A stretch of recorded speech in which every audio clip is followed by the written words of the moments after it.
निकालने हैं आप, एक और ये मैंने दो डेरिवेटिव्स निकाल लिए, ठीक है। इन दोनों डेरिवेटिव्स की वैल्यू को बेसिकली आप पुट करेंगे इस इक्वेशन में। इस इक्वेशन में जब आप पुट करेंगे तो ये आपके पास नेक्स्ट फॉर्म आ जाएगी पुट करने के बाद।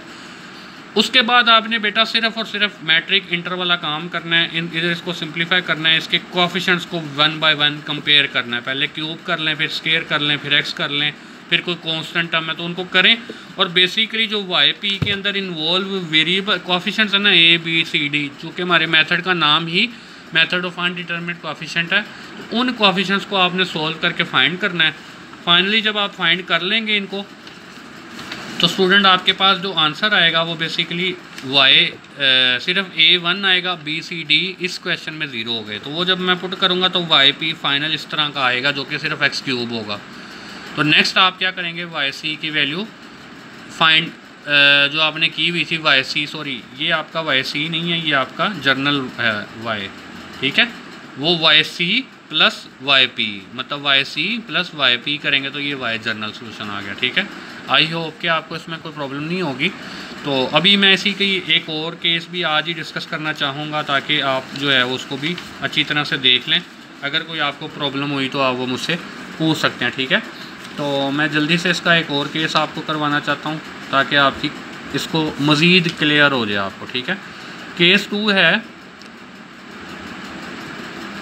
केस 2 है, let's suppose Y double dash minus 3 Y dash plus 2 Y is equal to X square E की पावर एक्स। लेट्स से ये आपके पास आ गई, ठीक है प्रॉब्लम।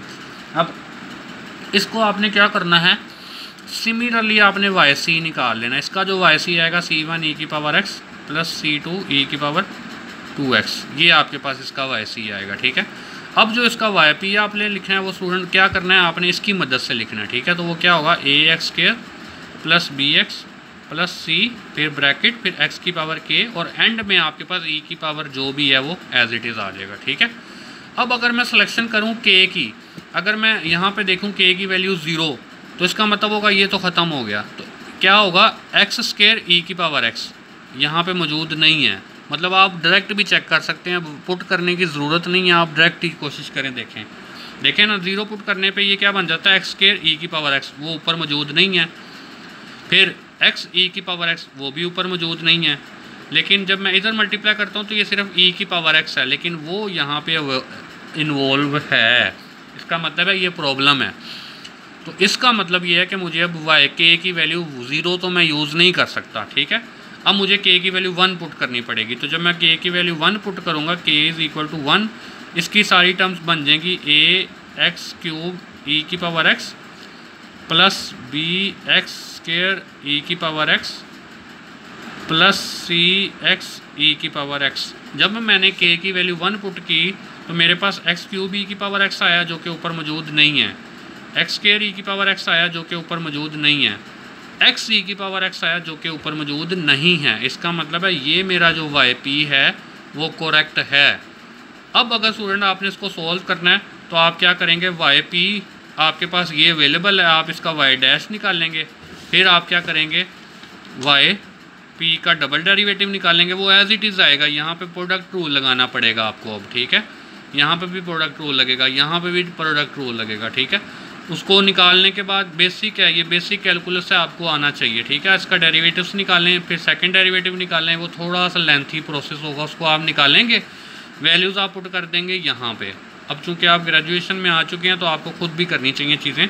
यहाँ पे आप चीज़ें पुट कर देंगे तीनों वैल्यूज़, फिर आप इसका कंपैरिजन करेंगे। अब यहाँ पे कंपैरिजन कैसे हो सकता है, अब यहाँ पे चूँकि e की पावर x है ना, x स्क्वायर ई की पावर x है, यहाँ पे x क्यूब ई की पावर x है, तो पहले आप कंपैरिजन कर लेंगे x क्यूब ई की पावर x वाले टर्म्स का, मतलब जो लेफ्ट हैंड साइड पे इसका कोएफिशिएंट और राइट हैंड साइड पे इस टर्म का जो कोएफिशिएंट है वो लिखा जाएगा, ठीक है। फिर आप देखें x ई की पावर x वाले का, फिर आप देखें खाली e की पावर x वाली टर्म का। जो भी इधर वेरिएबल आपके पास होंगे ना, जो पॉसिबल वेरिएबल्स होंगे उनकी कंपैरिजन होगी, ठीक है। मतलब लेफ्ट हैंड साइड पे अगर यहाँ पे x क्यूब ई की पावर x है जो कि यहाँ पे आएगा, क्योंकि x क्यूब ई की पावर x यहाँ पे इधर आएगा, ठीक है ना।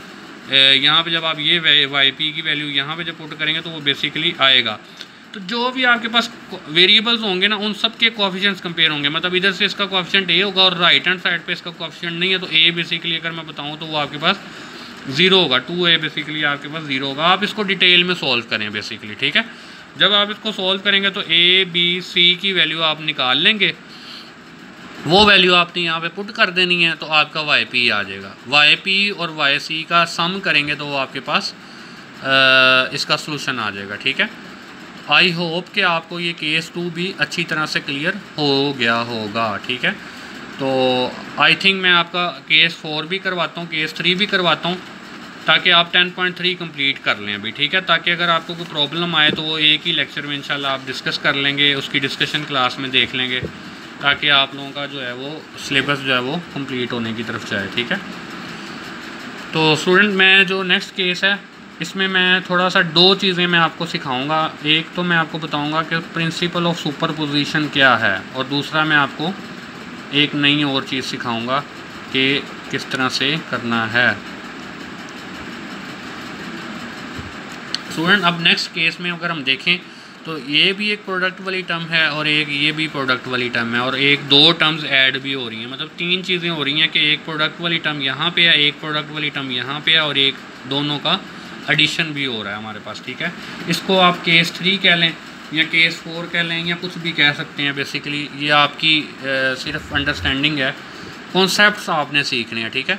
अब आपने जब इस तरह की कोई आएगी ना, तो मेथड ऑफ अनडिटरमिनेट कोएफिशिएंट में बेसिकली बच्चे इसने ही करना है, आपने इधर से जो चीज़ें प्लस या माइनस हो रही होंगी ना, आपने इधर से उसको अलग अलग करना है। मतलब ये कर लेना y 4y is equal to X E की पावर एक्स, एक दफ़ा इसको कर लें, इसको नाम दे दें 1 का, फिर y double dash plus 4y x sine 2x, इसको नाम दे दें 2 का। स्टूडेंट, ये हमने जो किया है ना, बेसिकली इस सारी चीज़ को इसके साथ भी लिख दें, इस सारी चीज़ को इसके साथ भी लिख दें। ये जो मैंने इसकी पार्टीशन की है ना, ये किस रूल से की है, उस रूल का नाम है प्रिंसिपल ऑफ सुपर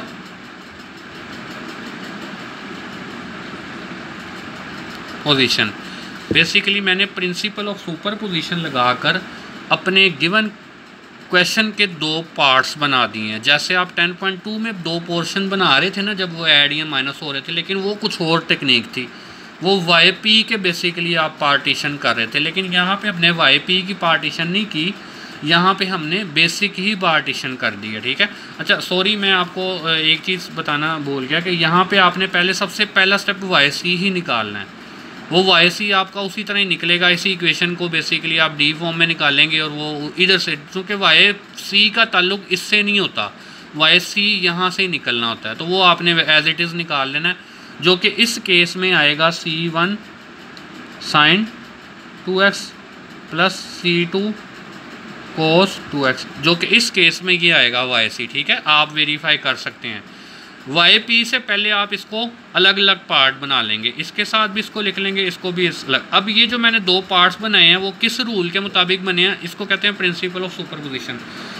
बेटा ये बेसिकली मैथमेटिक्स में प्रूव्ड चीज़ें हैं कि ये आप इस तरह से कर सकते हैं, ये मैं कोई डायरेक्ट नहीं कर रहा, ये बेसिकली ये प्रिंसिपल है आपकी। चूँकि सिर्फ एप्लीकेशन है तो यहाँ पे मैं अब इसकी डिटेल मज़ीद आपको प्रूव नहीं करवा सकता। आप जस्ट ये देखेंगे कि अगर कोई भी 2 फंक्शन आपके पास बेसिकली ऐड या सब्ट्रैक्ट हो, तो आप इनको प्रिंसिपल ऑफ सुपरपोजिशन के मुताबिक 2 पोर्शन में चेंज कर सकते हैं, ठीक है। अब आपने इसको सोल्व करना है अलग से, इसको पार्ट ए, और ये कैसे होगा, अभी जो मैंने एग्जांपल सोल्व करवाई है, ठीक है, जो आपने बिल्कुल वही किया है कि आप इधर इसका जो YP अगर मैं लिखवाऊँ आपको पार्ट 1 का, पार्ट 1 में जो YP आएगा इसके मुताबिक वो क्या आएगा, वो आएगा AX प्लस B, साथ क्या आएगा X K, और यहाँ पे E की पावर X, ठीक है। इसकी प्रैक्टिस आपको बहुत ज़रूरी चाहिए ताकि आप YP निकाल लें, ठीक है। अब अगर मैं इसको देखूँ तो इसकी K की वैल्यू में अगर 0 भी पुट कर देता हूँ ना, तो ये डिफरेंट है, क्योंकि यहाँ पे sin 2x और cos 2x है, लेकिन यहाँ पे कोई sin cos नहीं है, तो इसका मतलब ये है कि K की वैल्यू 0 भी आप पुट कर सकते हैं, ठीक है। तो ये आप इसको कंप्लीट करेंगे आगे पार्ट 1 को। अब पार्ट 2 में थोड़ी सी डिफरेंट है। पार्ट 2 में बेसिकली आपने किस तरह से करना है, पार्ट 2 में भी मैं आपको YP लिखना सिखा देता हूँ और उसकी सिलेक्शन K की करवा देता हूँ, इंशाल्लाह बाकी आप लोगों से हो जाएगा। अब इसमें किस तरह करना है, आपने इसमें अगर चाहे कोस हो या साइन हो, ठीक है। यहाँ पे चाहे कोस हो साइन हो और साथ यहाँ पे चाहे एक्स आ जाए या कोई कांस्टेंट आ जाए तो वो किस तरह आएगा। अगर तो खाली एक्स है ना, इसको अगर पार्ट टू फ्रॉम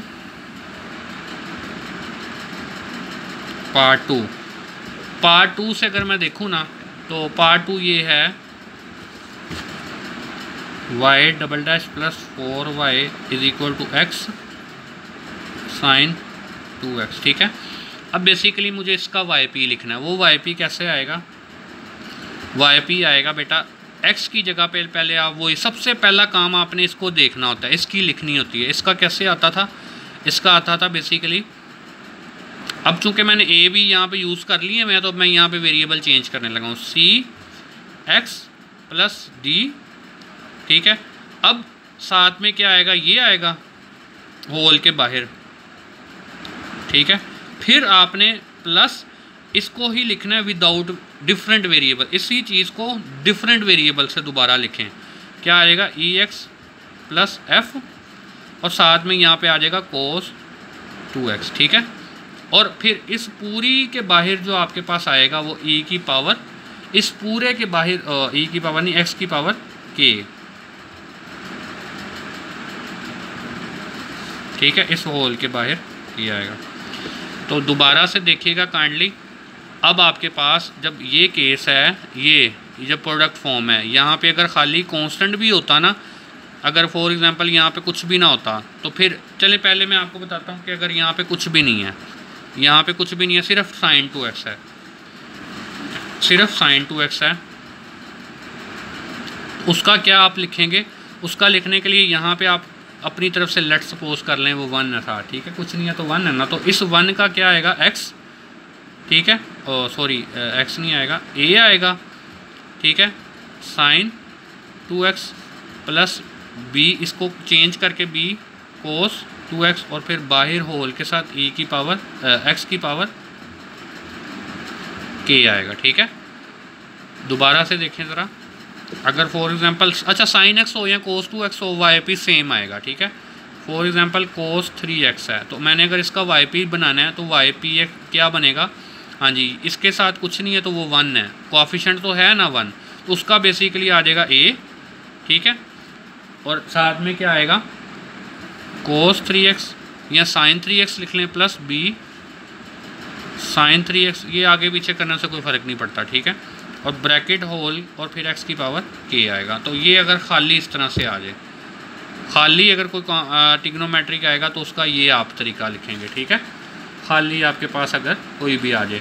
अब अगर फॉर एग्जांपल जैसे कि इस क्वेश्चन में था एक्स स्क्वायर साइन 2x है, फॉर एग्जांपल ये है, तो इसको किस तरह से लिखेंगे, पहले इसका लिखेंगे, क्या लिखेंगे a X square plus B X plus C, फिर होल के बाहर आएगा साइन 2x, फिर प्लस इन सबको लिखना है विद डिफरेंट वेरिएबल्स। हाँ जी आ जाएगा डी एक्स स्क्वायर प्लस ई एक्स प्लस एफ और फिर यहाँ पे साथ क्या आ जाएगा कोस 2x। ठीक है। और होल के बाहर आपके पास क्या आएगा, होल ब्रैकेट के बाहर x की पावर k। ये आपने इस केस में आपकी सिलेक्शन इस तरह से होगी। ठीक है। मतलब अगर आपके पास ट्रिग्नोमेट्रिक फंक्शन आएगा तो उसका yp इस तरह से लिखा जाएगा। अच्छा इसमें भी k की सिलेक्शन उसी तरह ही करनी है आपने, k की selection same as it is ये होगी। आपको ऐसा k सिलेक्ट करना होगा, जस्ट अ मिनट मैं ज़रा देख लूँ जी, ये था आपने जो सिलेक्ट करना है बेसिकली yp, वो बेसिकली ये है। ठीक है। वो किस तरह लिखा है, इस x की मदद से आएगा सी एक्स प्लस डी, फिर ब्रैकेट के बाहर आ जाएगा ये साइन 2x प्लस फिर इसके कोएफिशिएंट चेंज कर दें नए नाम के साथ और साथ आ जाएगा कोस 2x। चाहे साइन हो या कोस हो वो एज इट इज़ ही आएगा, यहाँ पे साइन भी आएगा कोस भी, मतलब साइन हो या कोस हो ये yp एज इट इज़ ही आएगा। ठीक है। उससे कोई फ़र्क नहीं पड़ता। और x की पावर x के बाहर एज इट इज़ ही आएगा। अगेन जब मैं x की पावर 0 अगर यहाँ पे सेलेक्ट करता ना तो फिर प्रॉब्लम आ जानी थी। अगर फॉर एग्जांपल x की पावर 0 करते तो ये क्या आना था, ये जब अंदर मल्टीप्लाई होना था ना साइन 2x ने d के साथ, तो बेसिकली साइन 2x ही रह जाना था। अब वो साइन 2x अगर चले मैं अगर आपको दोबारा से बताऊं, अगर ये 0 कर दें हम k कर दें 0, के को मैं करता हूँ 0, तो क्या होगा, ये ख़त्म हो जाएगा। फिर जब मैं sin 2x को अंदर मल्टीप्लाई करूँगा ना, तो ये आएगा x sin 2x, और फिर नेक्स्ट टर्म आएगी d sin 2x। अब ये d sin 2x है ना, वो इसके साथ ओवरलैप कर जाएगी, इसका मतलब है प्रॉब्लम है इसका। अब मतलब देखें, मैंने एक रैंडम चेक किया तो मुझे पता चल गया, तो आपने भी इसी तरह रैंडमली चेक कर लेना है, पूरा सोल्व करने की ज़रूरत नहीं है, आपको पता लग जाएगा देख के कि इसमें आप क्या सिलेक्ट कर सकते हैं। अब जब मैं k की वैल्यू 1 रखता हूँ ना, तो स्टूडेंट इसमें सारी वैल्यूज़ अब चेंज हो जाएंगी। अब देखें, जब मैंने यहाँ पे 1 किया तो ये आएगा cx² और फिर sin 2x। फिर ये जब x यहाँ पे जब ये x है ना, वो इधर मल्टीप्लाई हो गया x sin 2x आ जाएगा, और फिर यही x जब यहाँ पे जाएगा तो ये x cos 2x आ जाएगा। ठीक है, x cos 2x मतलब खाली sin 2x और खाली cos 2x नहीं आएगा, x sin 2x और x cos 2x आएगा आपके पास मिनिमम, क्योंकि ये यहाँ पे बाहर है, तो वो आपके पास इससे डिफरेंट हो जाता है। ठीक है ना, क्योंकि यहाँ पे x sin 2x नहीं है, खाली sin 2x। इसका मतलब है इस क्वेश्चन में आपको y k जो है वो 1 सेलेक्ट करना पड़ेगा, तो y p आपके पास जो बनेगा वो किस तरह से आएगा, इसको अगर हम सिंप्लीफाई भी कर लें तो ये आएगा cx² plus dx sin 2x plus G ये आ जाएगा ex² plus fx cos 2x। ठीक है, तो ये सिंप्लीफाइड yp आएगा। स्टूडेंट इसके आगे बेसिक मैथमेटिक्स है, मैं आगे आपको कंप्लीट नहीं कराऊंगा। yp का आपने एक, फिर पहला डेरिवेटिव आएगा, फिर सेकंड डेरिवेटिव आएगा, इधर प्रोडक्ट रोल लगेगा बेसिकली। ठीक है, वेरी वेरी इजी, कोई डेरिवेटिव इतने कॉम्प्लेक्स नहीं होंगे, बिल्कुल सिंपल जो आपने इंटर बेसिक सीखे हुए हैं। ठीक है, कैलकुलस पार्ट 1 में भी सीखा है। आप यहाँ से 2 निकालेंगे, वो यहाँ पे पुट करेंगे, एक यहाँ पे सिर्फ इसमें फर्स्ट डेरिवेटिव यूज़ ही नहीं होगा। ठीक है, सिर्फ y डबल डेरिवेटिव यूज़ होगा और y डेरिवेटिव खाली y यूज़ होगा, मतलब ये वाली वैल्यू यूज़ होगी। और ये इसमें भी आपने जो वेरिएबल है वो x² है, x sin 2x है, x² है, x cos 2x है, इनको आप 1 बाय 1 कंपेयर कर लेंगे। वो कंपेयर करने के बाद a b c d की वैल्यूज़ आपने एलिमिनेट कर लेनी है, वो आपने एलिमिनेटेड वैल्यूज़ जो हैं वो इधर पुट करनी है। ये जो आपके पास है a यहाँ पे पुट करना है, c d e f, ये 4 वैल्यूज़ आपकी यहाँ पे आएंगी। ठीक है, तो जब आप वो यहाँ पे वैल्यूज़ पुट कर लेंगे तो आपका सलूशन आ जाएगा। ठीक है, और यहाँ से आपने इसका सलूशन भी निकाला होगा, इसका सलूशन भी निकाल लेंगे, मतलब 2 सलूशन निकालेंगे, एक पहले इसका मतलब इसका जो आपको बता दिया था पिछले एग्जांपल में, फिर इसका, ये दोनों सॉल्यूशंस आपके पास ऐड होंगे। फाइनल जो एंड पे आएगा वो yp, ये आप yp निकालने के लिए आपने ये पोर्शन किया था। ठीक है, इसका भी yp निकालना है आपने स्टूडेंट्स, इसका yp भी निकालना है, दोनों को सम कर देंगे तो आपका फाइनल yp आ जाएगा। ठीक है, इसको आप चाहे कह दें yp1, इसको कह दें yp2, और ये फाइनल दोनों का जो सम आएगा वो yp जर्नल होगा। ठीक है, yp1 yp2 निकालेंगे, उनका सम करेंगे तो ये yp आएगा, और फिर जो फाइनल आपका y आएगा वो किस तरह आएगा, yc प्लस yp। तो ये थोड़ा सा लेंथी प्रॉब्लम है, मैं आपको इसके सॉल्यूशंस प्रोवाइड कर दूंगा इन्हीं क्वेश्चंस के, और आपको प्रैक्टिस क्वेश्चंस भी प्रोवाइड करूंगा। आप लोगों ने इसी वीक के अंदर आपने इसको सॉल्व कर लेना है। 10.3 को आपने इसी वीक में कंप्लीट करना है। नेक्स्ट वीक में इंशाल्लाह मैं आपको जो है वो बेस जो बाकी हैं मेथड 1-2 रहते हैं हमारे, वो इंशाल्लाह करवाऊँगा। तो होपफुली इस ईद से पहले जो है वो हम डिफरेंशियल इक्वेशन वाला पोर्शन कंप्लीट करेंगे, और हम फिर अपना लेप्लास वाली तरफ शिफ्ट हो जाएंगे। ठीक है, तो काइंडली आप लोग अब थोड़ा सा स्पीड अप हो जाएं। अब मैंने आज काफ़ी सारा लेक्चर डिटेल में दे दिया है, आप लोगों ने इसको डिटेल में पढ़ना है, आराम से तसल्ली के साथ मेरे वीडियो देखें, इसको नोट्स बनाएं, इसके उस नोट्स को समझें, फिर आप जो है वो 10.3 शुरू करें।